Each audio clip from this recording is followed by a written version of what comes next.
బంధాలు దూరం చేసుకుంటున్నారు చాలా మంది.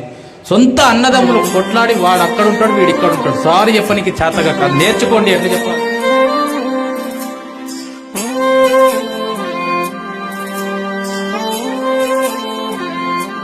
స్టెప్ దిగి సారీ మొత్తం కొలాప్స్ అయిపోతుంది, ప్రాబ్లం మొత్తం సాల్వ్. సారీ అని చెప్పనికి చేతగాక బంధాలు దూరం చేసుకుంటున్నారు చాలా మంది. నేర్చుకోండి ఎట్లా చెప్పాను.